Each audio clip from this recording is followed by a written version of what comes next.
Bonjour, nous allons aujourd'hui par un exemple nous intéresser aux termes qui caractérisent les grandeurs de marché. Part de marché, volume de marché, capacité potentielle. En effet, pouvoir nous situer ou situer notre produit sur un marché est une étape essentielle.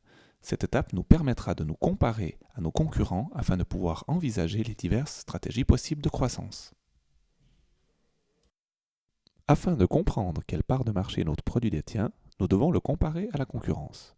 Nous sommes Whiskas et notre produit est la pâté pour chat. Pour cet exemple, et afin de simplifier l'explication, nous considérerons que seuls deux autres acteurs sont présents sur ce marché, Sheba et Felix. Le marché de la pâté pour chat est donc partagé comme suit. Felix représente 15% du total des ventes en pâté pour chat, Sheba 25% et Whiskas 60%. Notre produit détient donc 60% des parts de marché de la pâté pour chat. L'addition de l'ensemble des ventes de chacun des concurrents sur ce marché représente toujours le 100% des ventes, ce qui constitue le volume de marché. Bien évidemment, les propriétaires de ces aimables créatures ne les nourrissent pas qu'avec de la pâté. Nous comptons un nombre élevé de produits de substitution à la pâté pour chat, par exemple les croquettes. Imaginons qu'à un moment donné, tous les propriétaires de chats se rendent dans un point de vente afin d'acheter de la nourriture pour leurs petits protégés.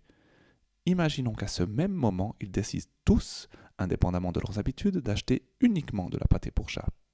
Le volume de vente qui serait alors généré est appelé le potentiel de marché. La capacité du marché, quant à elle, prend en compte toutes les personnes qui potentiellement pourraient devenir un jour propriétaires de chats. Pour nous, en tant que producteurs, et afin d'accroître nos parts de marché, nous avons donc le choix de prendre des parts de marché à nos concurrents directs en puisant dans le volume de marché, ce qui veut dire que les parts de marché gagnées se feront au détriment de la concurrence. De gagner des parts de marché en convainquant les propriétaires de chats d'acheter de la pâté plutôt que d'autres produits comme les croquettes.